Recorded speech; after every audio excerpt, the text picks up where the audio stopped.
ये वीडियो मेरे उस गांडू दोस्त के लिए है जिसे मैं समझाते थक गया कि भाई सिगरेट मत पी, इससे लंग कैंसर हो सकता है। लेकिन उसका कहना है, लाडले हमें ना होती ऐसी चीजें।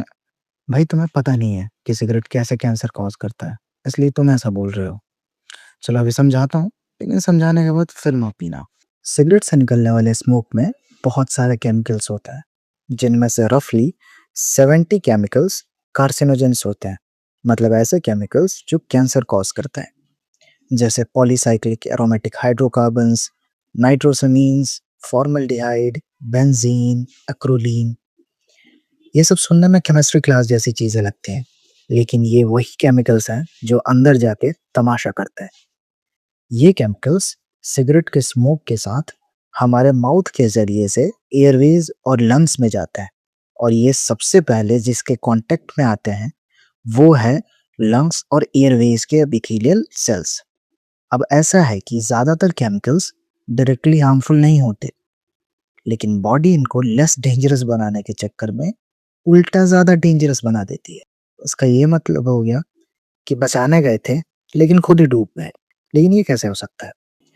हमारी बॉडी सिगरेट स्मोक में प्रेजेंट इन केमिकल्स को डिटॉक्सिफाई करने के लिए CYP एंजाइम्स जैसे साइटोक्रोम P450 का यूज़ करती है, और इस प्रोसेस में ये केमिकल्स एक नया रूप ले लेते हैं जिन्हें हम अल्टीमेट कार्सिनोजन या इलेक्ट्रोफाइल्स कहते हैं।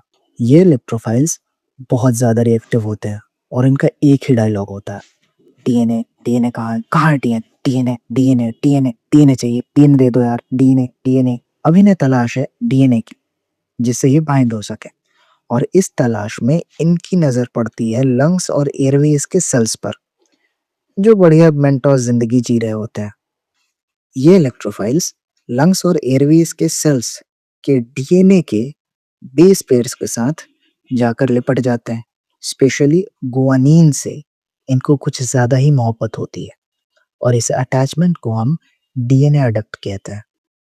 एक चीज़ आपको पता है कि डीएनए इंफॉर्मेशन कैरी करता है, और इस डीएनए के ट्रांसक्रिप्शन और ट्रांसलेशन से प्रोटीन बनता है, और अलग-अलग प्रोटीन का अलग-अलग फंक्शन होता है। लेकिन क्या हो अगर डीएनए में कोई छेड़खानी कर दे? डीएनए में छेड़खानी का मतलब प्रोटीन बनाने की इंफॉर्मेशन के साथ छेड़खानी। तो इस छेड़खानी के बाद जो प्रोटीन बनेगा वो नॉर्मल तो नहीं बनेगा, जिसके कारण ये प्रोटीन नॉर्मल फंक्शन भी नहीं करेगा। अभी कुछ देर पहले जब डीएनए अडक्ट बना था तो डीएनए के साथ छेड़खानी हुई, लेकिन अभी भी सवाल ये है कि डीएनए अडक्ट के बनने से लंग कैंसर कैसे होता है। डीएनए के अंदर जो मोस्ट कॉमन साइट है जहां इलेक्ट्रोफाइल्स जाके अटैच होते हैं वो है TP53 जीन। और मैं आपको बता दूं कि ये जीन ट्यूमर सप्रेसर जीन होता है। अगर आपने मेरी ये वाली वीडियो देखी होगी तो आपको मालूम होगा कि ट्यूमर सप्रेसर जीन क्या होता है। इस अटैचमेंट से पहले क्या था कि T53 जीन से जो भी प्रोटीन बनता था वो अनकंट्रोल्ड सेल ग्रोथ नहीं होने देता था, मतलब सेल डिवीजन पर कंट्रोल रखता था।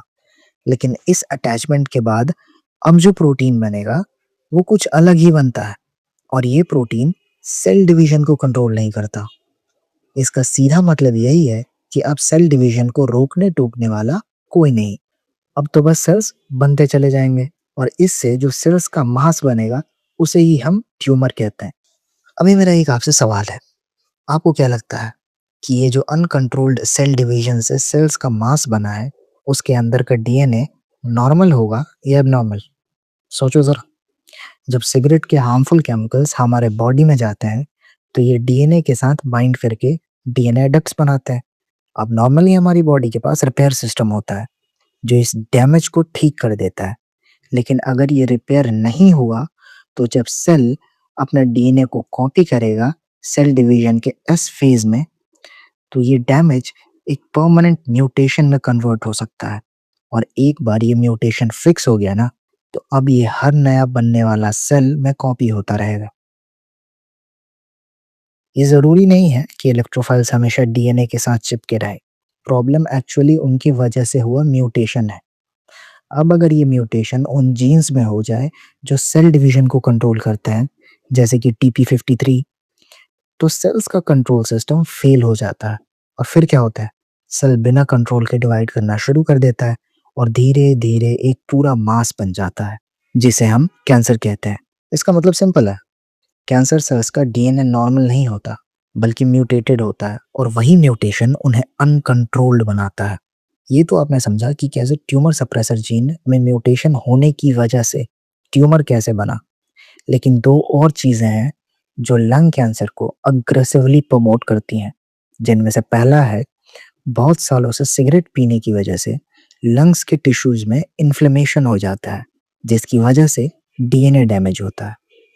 और दूसरा है स्मोकिंग की वजह से जैसे ट्यूमर सप्रेसर जीन डैमेज हुआ था, वैसे ही डीएनए रिपेयर जीन भी डैमेज हो सकता है, जिनसे बनने वाला प्रोटीन डीएनए को रिपेयर करता, लेकिन अब नहीं कर पाएगा। इसका मतलब ये धुआं हमारे सेल्स को अनकंट्रोल्ड सेल डिवीजन करने पे मजबूर करता है, इन्फ्लेमेशन करवाता है और तो और अगर डीएनए डैमेज हो जाए तो रिपेयर करने वाले प्रोटीन की इंफॉर्मेशन रखने वाले जीन को ही डैमेज कर देता है। इसलिए स्टे सेफ,